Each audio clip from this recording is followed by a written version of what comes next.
Em março de 2015, o assassinato de mulheres passou a ser considerado crime hediondo.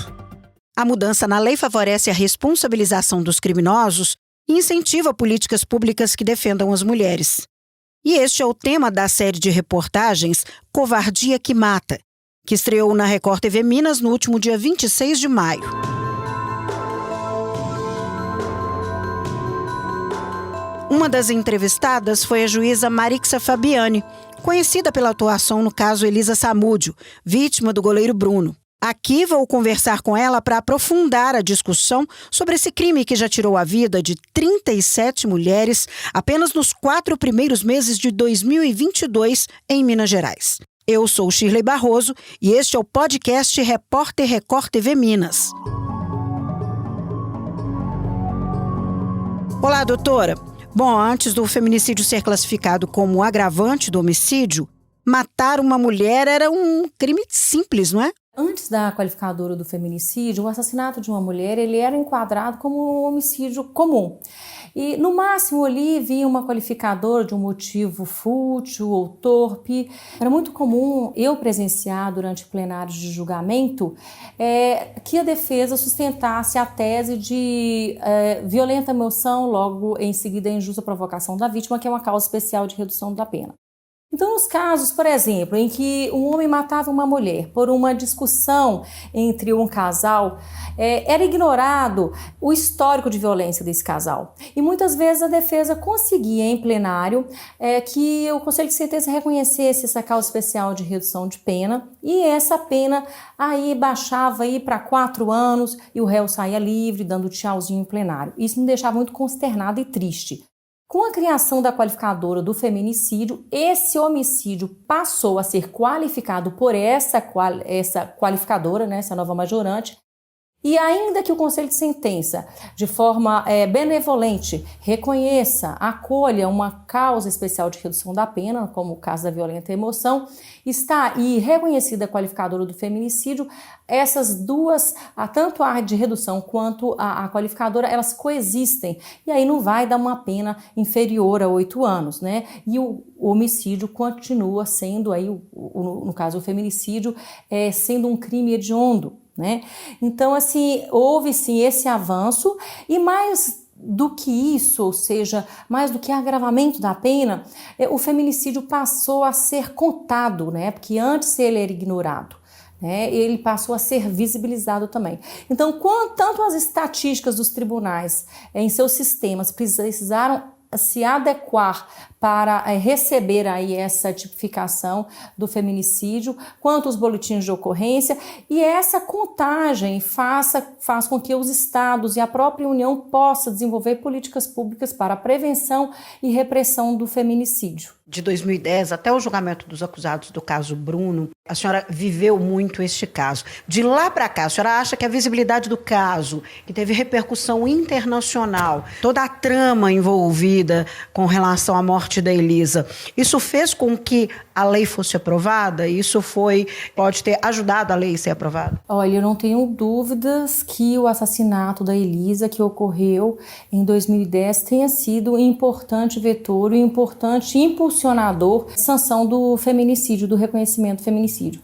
Isso porque o crime ocorreu em 2010, em 2012 teve a Comissão Parlamentar Mista de Inquérito da Violência Doméstica, que foi concluída em 2013, e aí já se iniciou no Congresso a discussão sobre qualificadora do feminicídio, que veio a ser de fato promulgada e sancionada em 2015. E sem contar que delito ocorrido em 2010, assim, assassinato de Elisa Samúdio em 2010, em 2013 já tiveram o início do julgamento em plenário e concomitantemente a essa discussão em âmbito nacional sobre a violência doméstica no Brasil.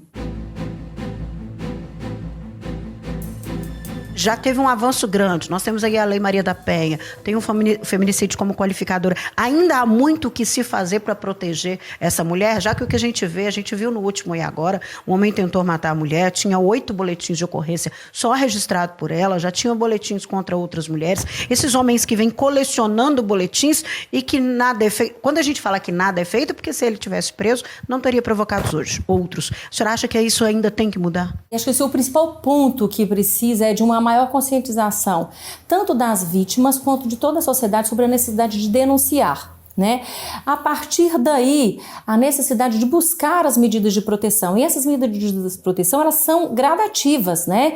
A princípio, a justiça concede o afastamento obrigatório, né? A proibição de contato, de aproximação com a vítima, daí para medidas mais gravosas, como, por exemplo, uso de tornozeleira eletrônica e até a prisão preventiva. Então, tem que sim acreditar na eficácia dessas medidas e a família tem que auxiliar essa mulher no resgate da sua autoestima e para que ela possa reunir forças para de fato romper essas relações abusivas e conflituosas. Mas ainda assim é triste ver mulheres morrendo nas mãos dos homens que não aceitam ser rejeitados, que não aceitam ter que sair de casa, um ponto final no relacionamento. Ainda assim é triste ver essas mulheres morrendo. Olha, Shirley, essa questão envolve algo muito mais complexo, porque na verdade esses assassinatos ocorrem em face a uma regra cultural, né, de aceitação da violência, da submissão da mulher em relação ao homem. Isso não vai mudar da noite para o dia. Isso vai mudar com o passar do tempo. Lógico que a legislação sendo alterada, trazendo mais proteção para a mulher, ela dá mais encorajamento à mulher de denunciar, mas muitas questões precisam alterar para que haja de fato uma equidade entre homens e mulheres, e aí eu digo inclusive do próprio respeito mútuo, né?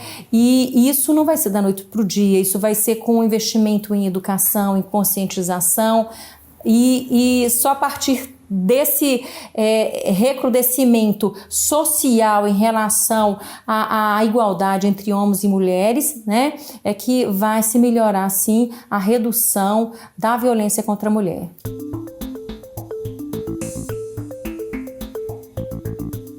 A senhora acredita que uma punição mais severa contra esse homem faz com que ele sossegue, que ele recue, passe a pensar nas atitudes dele e sirva de exemplo para outros? Uma punibilidade mais severa seria um caminho também? Eu acho que a punição não tem que ser mais severa, ela tem que ser imediata e efetiva. Então não adianta uma mulher ser agredida e aí ela demorar a tomar uma atitude contra essa agressão que ela sofreu, ou quando tomar, a justiça demorar a responder. Então, na verdade, tudo tem que ser rápido. A denúncia tem que ser rápida, a resposta tem que ser rápida e essa punição também tem que ser rápido.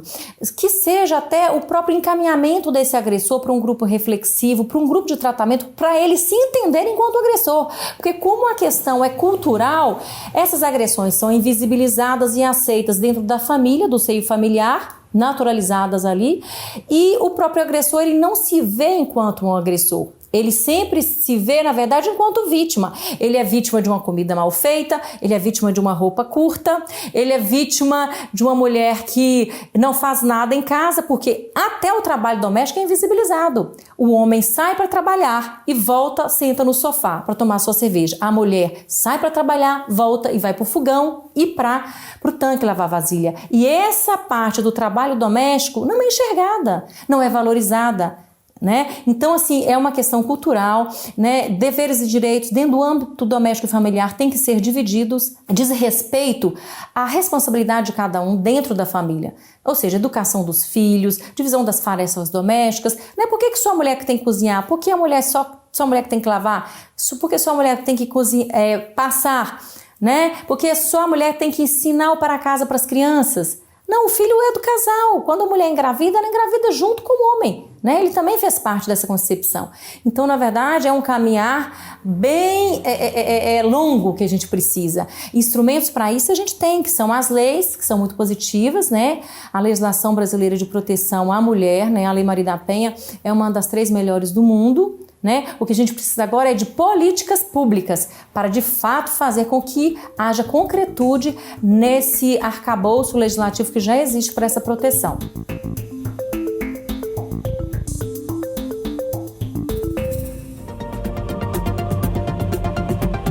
Este podcast teve a produção de Daniela Fernandes, Andreia Silva e Pablo Nascimento.